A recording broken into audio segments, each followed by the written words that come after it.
أهلا بالحضور. Bonjour tout le monde.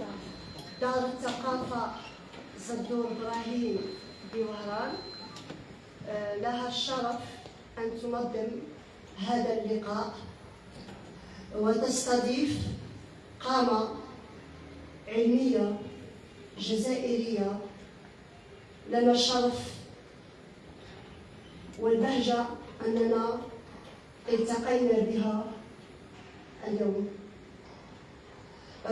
أظن قالها لي توتالور في الآخر دروك هو أول لقاء ليه كهذا. Il a fait des symposiums, il a fait des parlements en Algérie, mais المرة الأولى اللي ينظم ويستضيف قامة علمية مثل الأستاذ بالجزائر، وهذا شرف لنا، شرف لدار الثقافة زدور إبراهيم والوهاب. أهلا بك سيدي الأستاذ الكونسيرولوج الراديوثيرابيوت طبيب الأورام والأشعة الأستاذ فهام نصر الدين. لنا الشرف.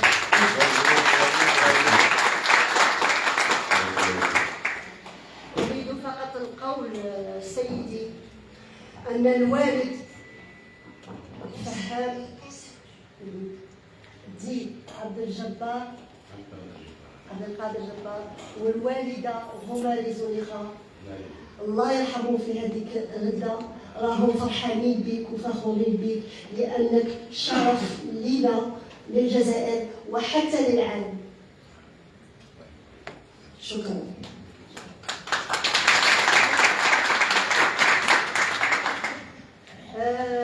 الأستاذ فهام طبيب الكونسيرولوج الثيرابيوت فهام نصر الدين سيقدم اليوم أنوغاج كتاب عنوانه نضروما et ses élites, éminent parcours d'un cancérologue radiothérapeute algérien à l'étranger.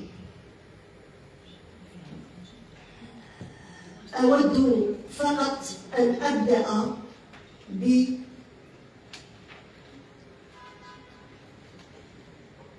بالهدف من هذا اللقاء. Ce livre illustré de moments forts de mon parcours est un message d'espoir et d'inspiration pour les jeunes de mon pays à qui je souhaite montrer que tout devient possible lorsque la passion et la détermination guident le chemin. هل هذا هو الهدف تاعك من هذا اللقاء سيدي؟ تفضل. Bonjour à tout le monde. Je suis ravi de vous accueillir pour cet événement spécial. Cela me procure une énorme joie et il m'est agréable de partager avec vous ce parcours scientifique atypique qui m'a ouvert la voie d'une carrière à l'international. J'ai intitulé ce livre Nedroma et ses élites. Nedroma est une médina connue pour son patrimoine culturel mixte et scientifique et politique. Elle est connue pour son patrimoine, enfin elle est connue comme étant faisant partie des 11 sites répertoriés en Algérie, qu'elle est connue pour son patrimoine mondial à l'UNESCO. Et donc j'ai voulu écrire ce livre, c'est devant l'insistance un petit peu de mes amis, des proches universitaires, afin de ne pas laisser ces distinctions dans les archives. Et ils ont ravivé en moi cette fibre nationale pour écrire cette autobiographie mémorielle. Le but étant de partager ma vision, mes convictions, mes émotions et mes différentes expériences qui ont pu façonner ma carrière.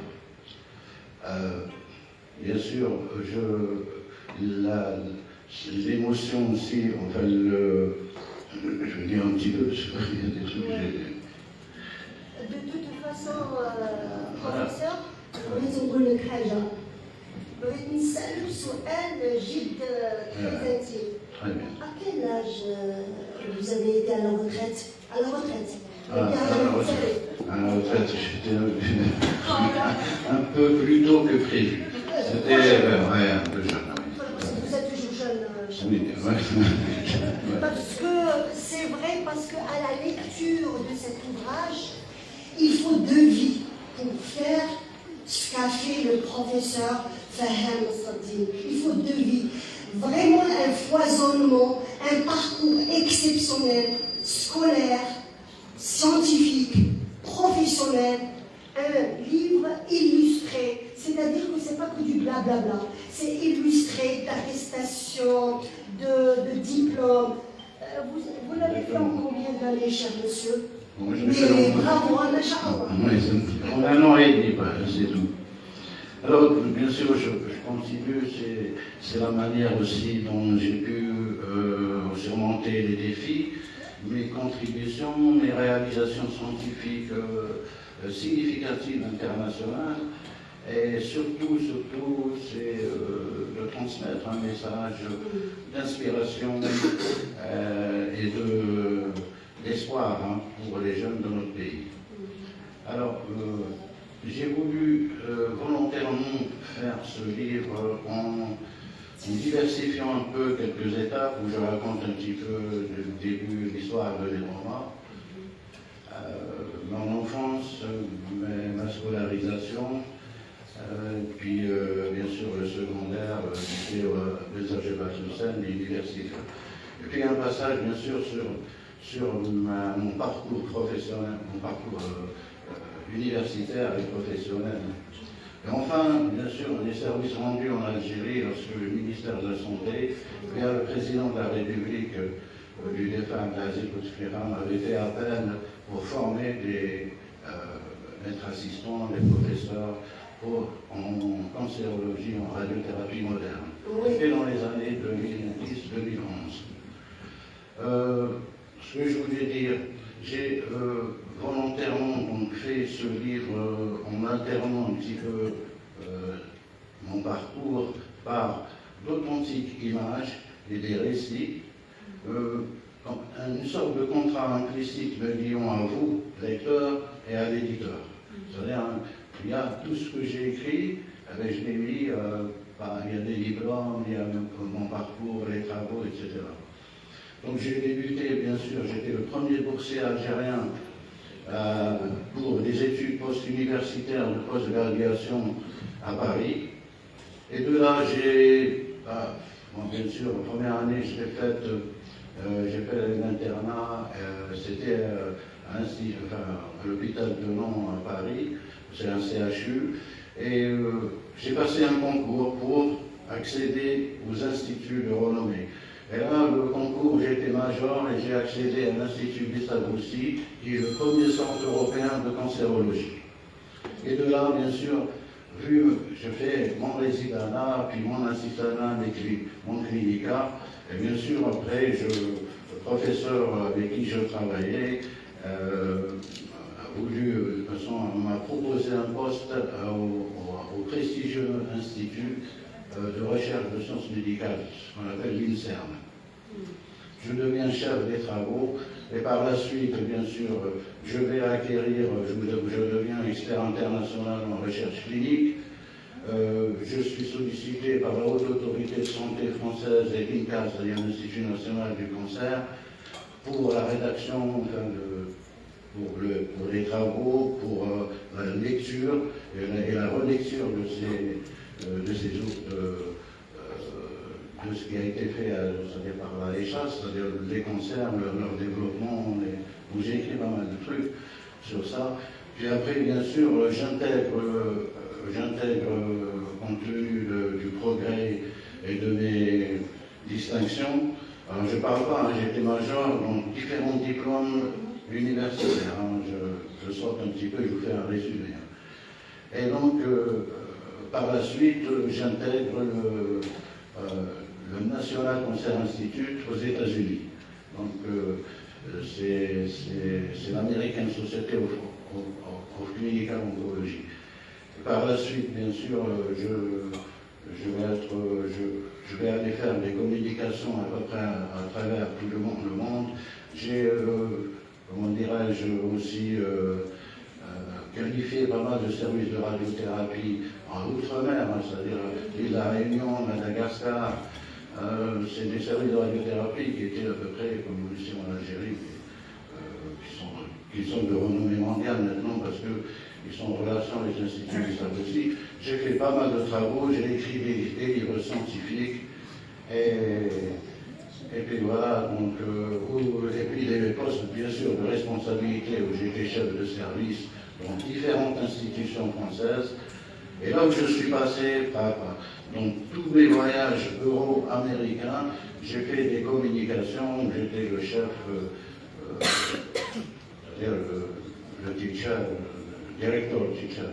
Et donc, voilà, c'est un peu le parcours que j'ai fait. Et ici en Algérie, ce qui m'a plu le plus, c'est la cerise sur le gâteau, c'est que tous les élèves que j'ai pris en charge ici pendant l'année 2010-2011 sont devenus des professeurs dans les différentes wilayas d'Algérie. Alger, Tlemcen, Oran, Mossagan, enfin, tous ces élèves que j'avais au sein, ils sont maintenant responsables des services à Constantine maintenant, etc.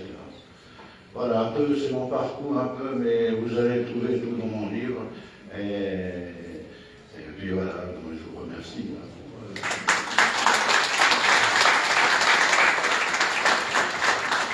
À son actif, il a 4 ouvrages. Vous avez écrit 4 livres.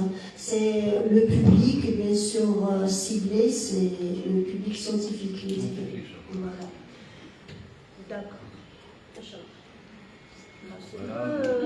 Vous avez des choses à nous raconter. Mais bon, après, je ne vais pas rentrer dans les détails scientifiques parce que je sais que le public ici est un petit peu tout. C'est-à-dire, j'ai inventé, enfin, j'ai fait des innovations scientifiques. Hein. Que ce soit ce qu'on appelle la première fois, c'était des associations, ce qu'on appelle au début, on faisait par exemple la chirurgie, puis après la radiothérapie, puis après la chimio. Dans les concerts, hein, mais ça prenait énormément de temps et on avait plein de récidives. Et donc dans le laboratoire où j'étais à l'Institut Gustave Roussy, ma première expérience c'était de faire les deux en même temps. J'ai remarqué sur des tissus où l'association des deux était sensibilisante et la chimio, c'est-à-dire aller, c'est dans l'espace, c'est dans les cellules, dans le sang, et la radiothérapie, c'est un contrôle local. Mais les deux, en les ajoutant en même temps, on divisait à peu près l'ADN des cellules tumorales en deux. C'est-à-dire la cassure, elle qui se faisait en un seul, on la faisait en deux. Et ça nous a permis d'avoir ce qu'on appelle des traitements, c'est-à-dire à la langue pour les grosses tumeurs, ça nous a permis de les faire dissoudre au maximum et d'avoir ce qu'on appelle des traitements conservateurs. C'est-à-dire au lieu de faire cette chirurgie radicale, on enlevait, par exemple, surtout dans les cancers ORL, on enlevait toute la reine avec les trachéos, ça nous permettait de garder l'organe et avec de très bons résultats. Ça, c'était une de mes premières expériences à l'Institut Gustave Roussy. Et puis il y a eu aussi le moule, ce qu'on appelle le moule, où je me suis un peu inspiré de l'empreinte à l'alginate pour les dentistes, c'est-à-dire à celles qui font des prothèses dentaires. Et donc à un certain moment, on s'est dit, avec mon équipe, l'alginate c'est pour les prothèses, puis après on va fabriquer, c'est une pâte, et après on va fabriquer ce qu'on appelle une prothèse. C'est la même chose, je l'ai fait pour les cancers, pour la biothérapie, les cancers du col de l'utérus chez la femme. On a fabriqué, à partir d'une empreinte comme ça va épouser carrément la tumeur, et à ce moment-là, on va faire des aiguilles radioactives à l'intérieur même de la tumeur qui va la stériliser avec des résultats excellents. Et cette méthode, elle existe encore à ce jour à l'Institut Gustave Roussy. Et vous avez participé à cette... Ah oui, c'est moi qui on a fait un film avec le professeur Johnson. Et puis, il y a l'autre expérience, mais enfin, il y a aussi des médicaments que je vais... il y a pas mal de médicaments où j'ai fait de la recherche, qui sont maintenant partout. Hein, bon. Et donc, l'autre expérience, c'est qu'en Allemagne, quand j'ai fait un diplôme en Allemagne, j'ai fait une formation là-bas, et puis j'ai vu que leur méthode, c'était pour les cancers de la prostate, ces petits cancers de la prostate. Il y avait une méthode, eux, ils faisaient ce qu'on appelle une plurithérapie, c'est-à-dire des aiguilles qu'on va faire rentrer à l'intérieur même de la prostate, et on dépose des grains pour stériliser la tumeur. Et donc leur méthode, on rentrait par la voie rectale, et ça donnait des saignements et tout. Je me suis dit, tiens, c'est bizarre pourquoi on va faire ça, parce que avec l'échographie, ce que j'ai fait, j'étais fondateur de cette plurithérapie au centre Paul Strauss, au petit cancéreux à Strasbourg, et j'ai fait des aiguilles, mais pas à travers, parce que c'est sous anesthésie générale, des aiguilles, mais pas à travers le rectum, pour qu'il n'y ait pas de saignement, des infections et tout. Donc j'ai fait des aiguilles à travers le périnée. Et c'est devenu une méthode maintenant originale, c'est-à-dire on rentrait, mais on ne touchait pas le rectum. Et il n'y avait plus d'infection, plus de saignement. Non, mais je l'ai fait en France, en tant que je l'ai fait. En Algérie, mais ça n'existe pas. Et donc, on a eu des résultats excellents. Et c'est devenu une méthode où les urologues maintenant, les chirurgiens urologues, avant, ils faisaient des biopsies pour faire un prélèvement. Ils allaient faire des biopsies carrément par voie intrarectale, à l'aveugle. Et maintenant, ça commence en France, ça se fait. Et ici, j'aurais dit, il faut faire par voie périnéale. J'aurais montré comment, mais sous échographie. Ici, il reste beaucoup de choses à faire encore. Les deux formations que vous avez faites en 2010 et 2012. Alors, les deux formations, c'est important parce que ma venue ici, on avait préparé un plan cancer avec le ministre de la Santé. Et à partir de ce plan cancer, on a commencé la méthodologie, c'est-à-dire préparer toutes les méthodes, et on voulait faire un institut du cancer ici à Oran. Malheureusement, après le changement du ministre et tout ça, ça a un peu mis à plat tout ça. Mais par contre, les élèves que j'ai formés, ils ont tellement insisté, ils sont allés très loin, et puis maintenant il y a des services de radiothérapie un peu partout dans toute l'Algérie. Il reste un peu, le problème c'est la formation. Si on ne forme pas, on ne peut pas aller plus loin. C'est hyper important de former les médecins. Même ici, il n'y a pas. Parce qu'on ne peut pas. Vous savez, la recherche, même la recherche, le mec qui retrouve la recherche, c'est tout un groupe, c'est tout un ensemble. Ce n'est pas individuel. Et donc, pour avancer, il faut un rapport de tel américain, anglais, français, algérien. C'est ça. Ce n'est que comme ça qu'on va avancer, surtout en médecine. Maintenant, bien sûr, il y a les technologies qui vont avancer. Ça se modernise de plus en plus. Mais il faut que ça soit fait à bon escient. C'est-à-dire il faut que ça soit fait. Et moi, j'ai vu des appareils mais qui coûtent très cher.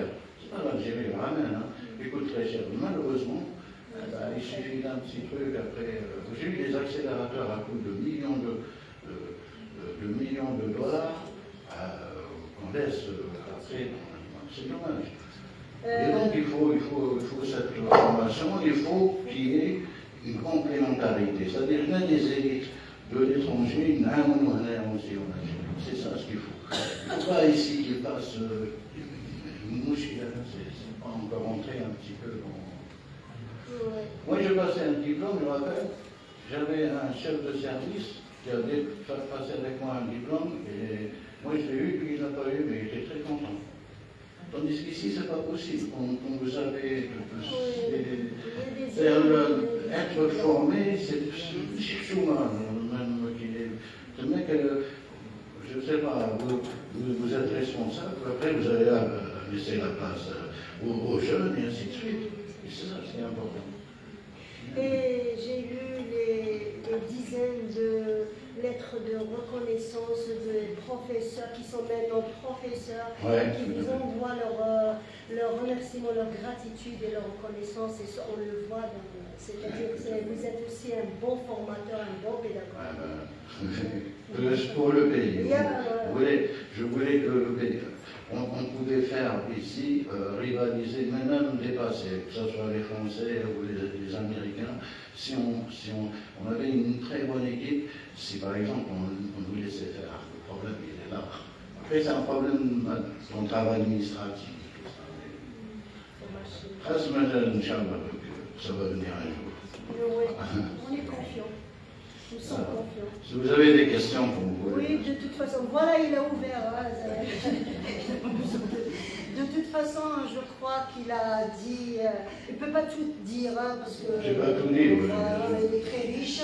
Si vous voulez, on ouvre un débat, un échange. Si vous avez des questions, allez-y.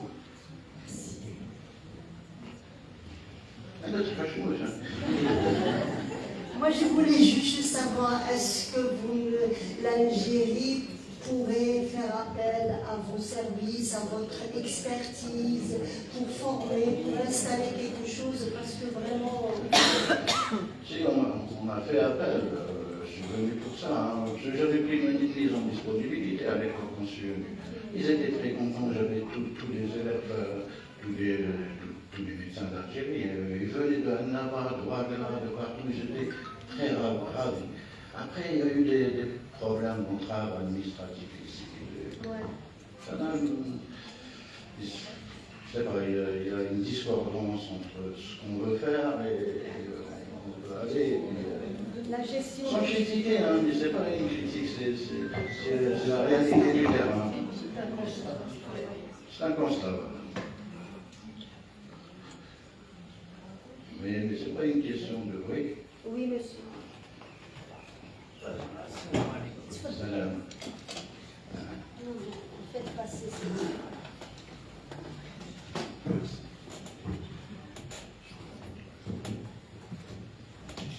السلام عليكم. أستاذنا الكريم مرحبا بك في بلادك bien sûr. Et c'est un plaisir de vous écouter. Et je vais tout de suite vers la question, puisque vous avez soulevé le problème de formation, etc. Moi, la question que je pose, elle est liée relative au problème de transfert de technologie d'une manière générale et en médecine en particulier. Où en est ce transfert? Est-ce qu'on peut parler de transfert de technologie aujourd'hui en Algérie ou Je n'ai pas encore un transfert de technologie. En cancérologie, bien sûr, dans certaines plateformes, par exemple, pour maintenant les techniques ont avancé, on arrive à faire des traitements, ce qu'on appelle personnalisés, avec le génie génétique, avec la technique pharmacologique. Donc il y a des avancées pour ça.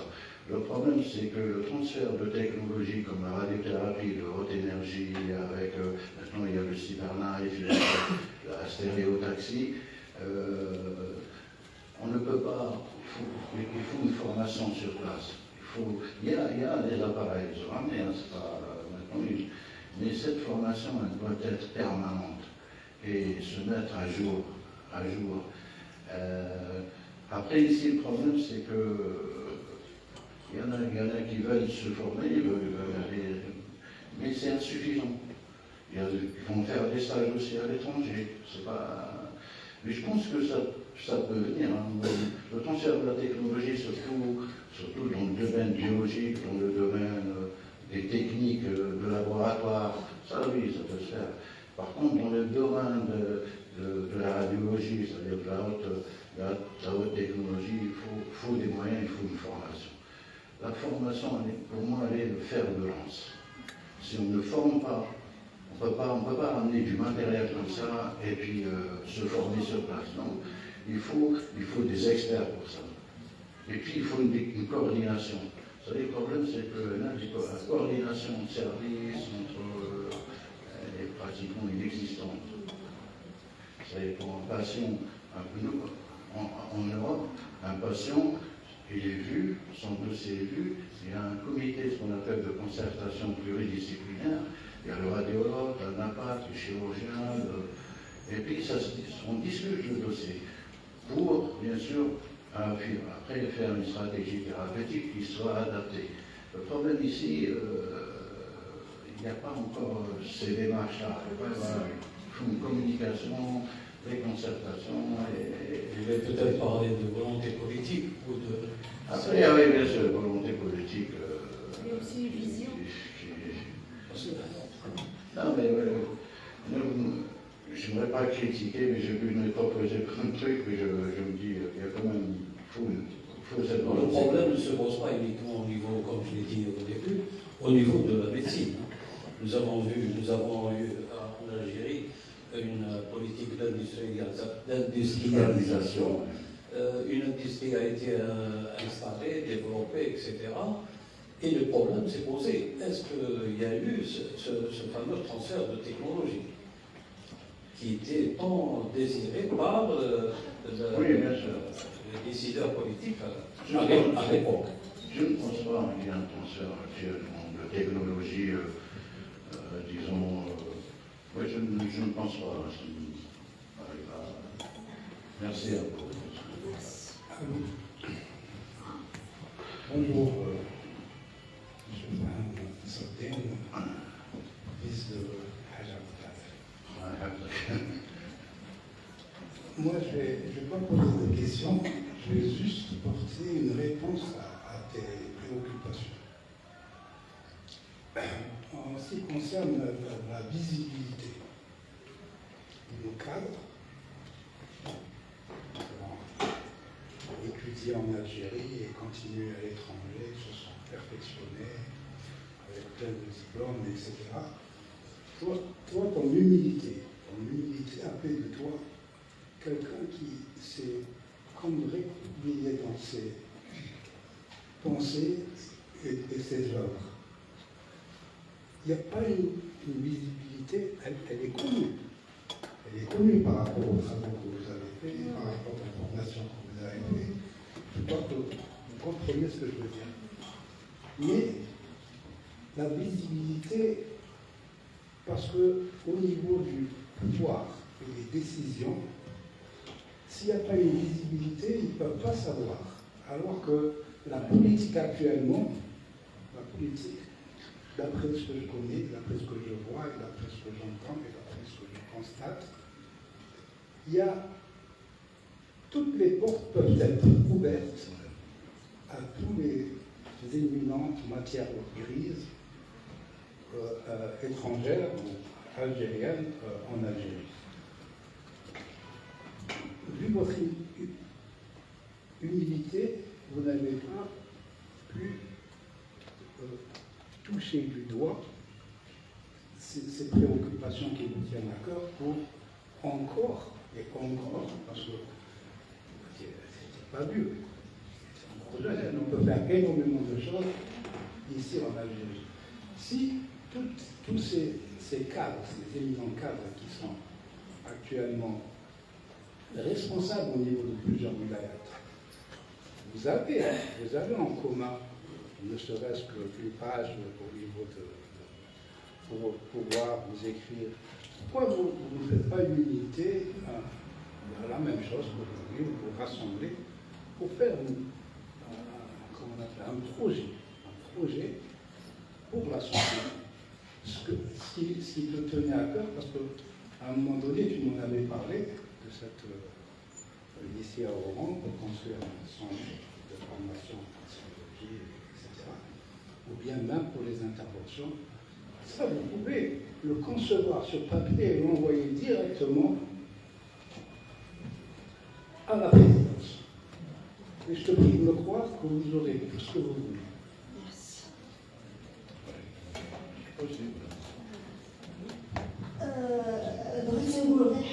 C'est vrai, parce que l'objectif c'est de toucher les jeunes. Où les jeunes ont besoin de redouane, ont besoin de success stories, comme on dit. Parce que القدوات اللي راهم يشوفوهم زعما سامح لي الله يعاونهم بصح خصنا des exemples où ils sont des dizaines en Algérie, pour ne pas dire des centaines, mais invisibilisés ما نشوفوهمش. خاطر تمنوا لنا نعرضوا هو راه يقول خاطر تمنوا لنا نعرضوا ما داروهمش في الضوء. Et c'est triste parce que l'Algérie a de grands hommes et de grandes femmes, mais on ne les voit pas. Vous êtes l'organisatrice de ce... Non, du tout, c'est d'art, ça. Est-ce qu'il y a un journaliste? فاهمين سوديت c'est ce qui manque la visibilité l'information ما كاش راهي قاعده هنا وحنا نحضروا معليش on bouge on est هي تهضر كاع يهضر mais l'information c'est publié tout ça تفضلي سيدي Bonjour, professeur. Merci pour cette initiative. Ma question c'est comment se situe l'oncologie en Algérie? Moi je suis sociologue, je ne suis pas spécialiste, mais je vous pose la question, comment se situe l'oncologie en Algérie, c'est-à-dire comment, du point de vue par exemple des étudiants, est-ce qu'il y a un engouement vers cette spécialité ou bien il y a une entrave socio-culturelle, par exemple point de vue politique, c'est-à-dire il y a une volonté politique, sur le plan pharmacologique aussi, est-ce qu'il y a un traitement ou bien il y a la cherté de traitement, comment l'État peut subvenir à ces traitements, et c'est-à-dire quelles sont les entraves qui entravent... C'est bon, la question Il y a des formations maintenant en oncologie, il y a des services d'oncologie.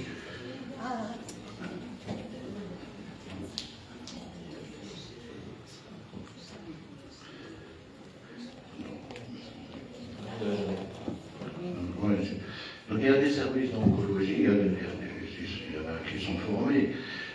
Maintenant, il y en a plein de services d'oncologie en Algérie. C'est pas comme quand je suis venu, moi à l'époque, c'était très peu. Il y avait le service de radiothérapie, il y avait 3 centres, un à Blida, un à Alger, un à Oran, avec 2 ou 3 appareils, mais qui n'aient plus.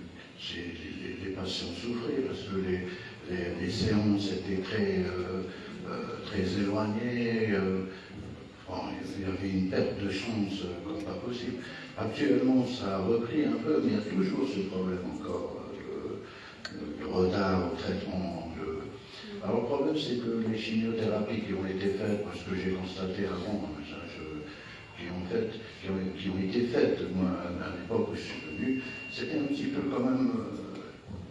on ne respectait pas les protocoles. Il y avait des produits, des fois, qui étaient absents.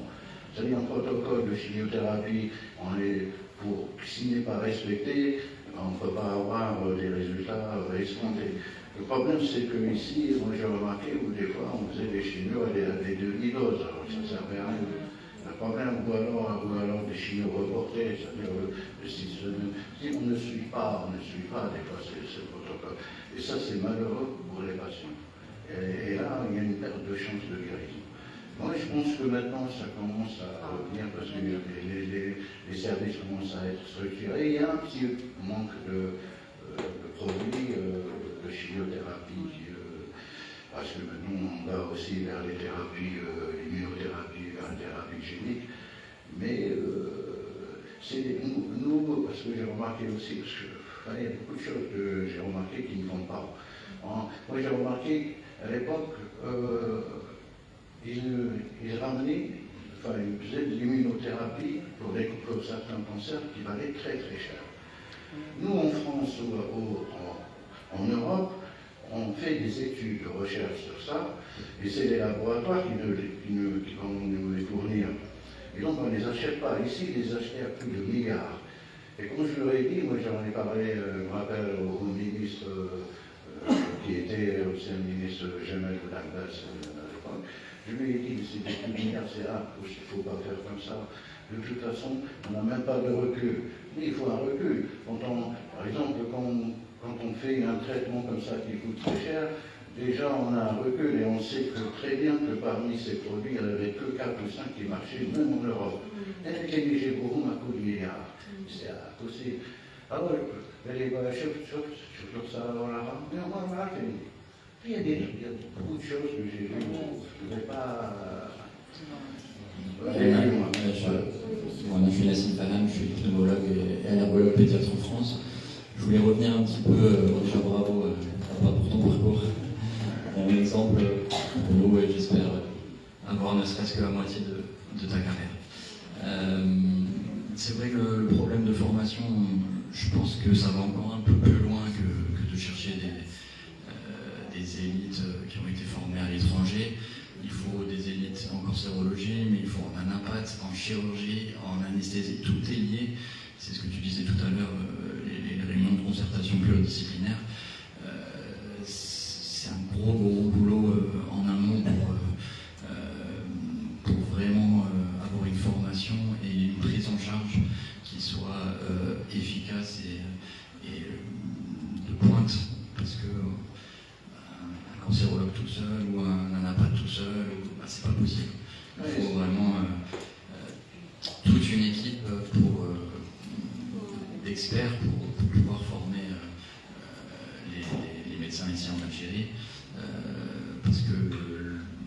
effectivement, le matériel, ils ont, l'argent, ils ont tout ce qu'il faut pour évoluer. Mais la formation doit passer par, je pense, le recrutement de toute une équipe, et pas juste de certaines personnes à droite à gauche. Merci. Voilà, c'est à peu près ça. Hein. Nous, en radiothérapie, c'est-à-dire vous savez, c'est la même chose, on a un retour d'expérience, vous prenez un avion, le pilote, il ne va pas piloter un avion, il a un plan de vol, donc il y a une checklist. Dans des traitements de cancer, c'est la même chose. C'est-à-dire ces checklists, ça va du début, et vous passez par étape par étape, la préparation, la préparation, elle est faite, nous, en radiothérapie, elle est faite par les simulateurs. Vous passez par les simulateurs. Le simulateur, c'est quoi? C'est le scanner, c'est l'IRM, c'est le TEP scan. Donc tout ça, c'est des fusions d'images pour avoir un traitement de précision. Un homme, mais voilà, le problème, c'est qu'il est là. Et puis après, vous passez par ces étapes de... Après, vous avez bien sûr... mais ça va de l'infirmière, hein, je veux vous dire, on travaille en équipe. Quand on ne travaille pas en équipe, on ne peut pas aller plus loin. Eh bien, on travaille en équipe de l'aide-soignante, du diagnostic d'annonce, à la préparation, tout jusqu'au traitement et jusqu'au suivi. Ça, c'est important. C'est ça ce qu'il faut. Surtout en cancérologie, c'est des traitements très lourds, c'est des traitements qui fatiguent, c'est des traitements où il y a beaucoup d'effets secondaires. Il faut savoir gérer tout ça. Si on ne gère pas tout ça, c'est pour ça qu'on avance que comme ça. Et ça peut se faire, c'est simple, mais il faut qu'un service soit, qu'il y ait un management de qualité. C'est-à-dire, la prise en charge d'un patient doit être de A à Z. C'est comme ça. On ne va pas dire qu'on va guérir tous les cancers, c'est pas vrai. Mais il y en a beaucoup, par exemple, que quand on les prend en charge à un stade précoce, ou même si c'est un stade un peu avancé, mais si on respecte la chaîne, je vous l'ai dit, de concertation de travail, on arrivera à de très bons résultats. Le management il fait défaut, énormément il fait défaut. C'est-à-dire comment un service, un service de qualité, il ne peut pas se faire comme ça.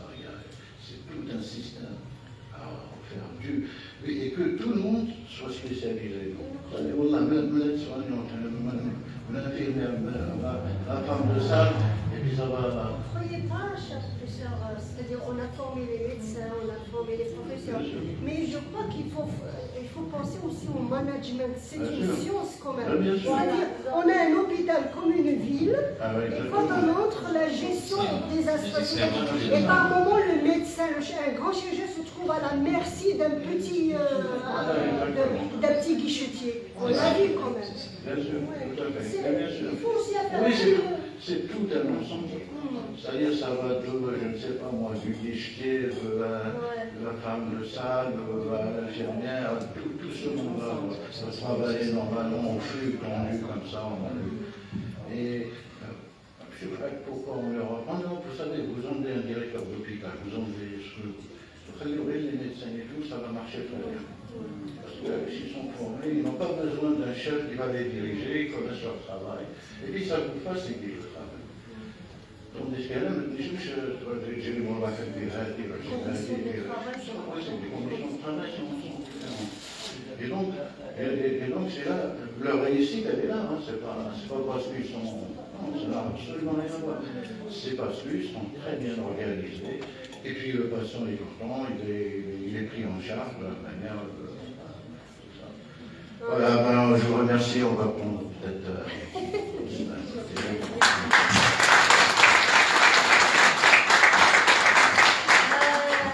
Nous remercions notre professeur Farhad Nasraddin et je demande à Madame Nassima, la représentante de Dar Thaqafa Zadorbahi, se présenter pour sa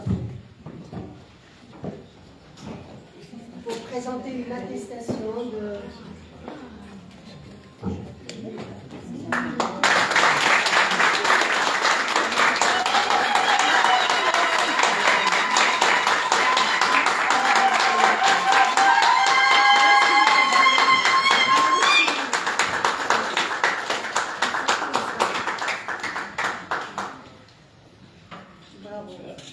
Est-ce qu'on peut avoir l'honneur de prendre une photo avec vous, monsieur le professeur?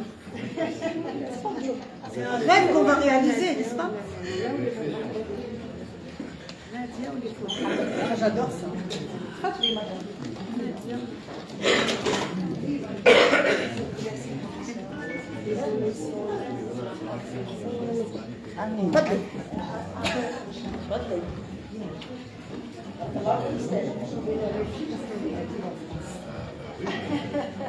Salam alaikum.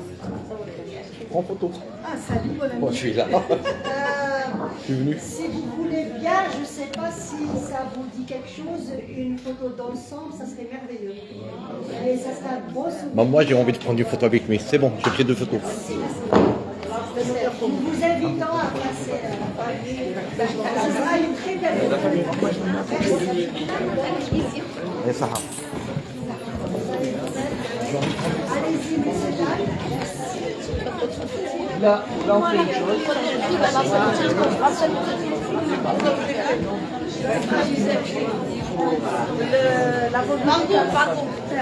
vous pouvez vous mettre aussi position. C'est libre ensemble les familles.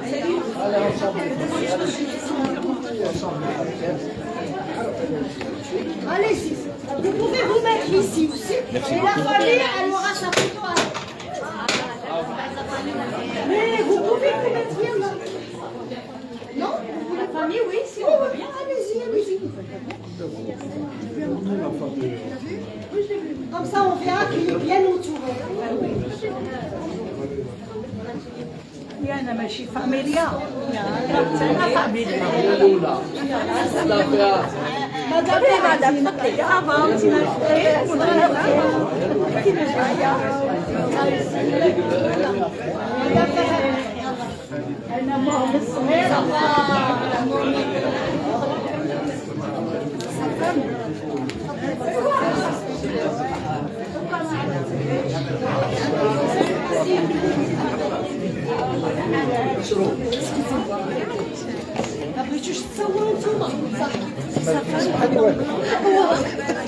C'est bon, ils sont pour les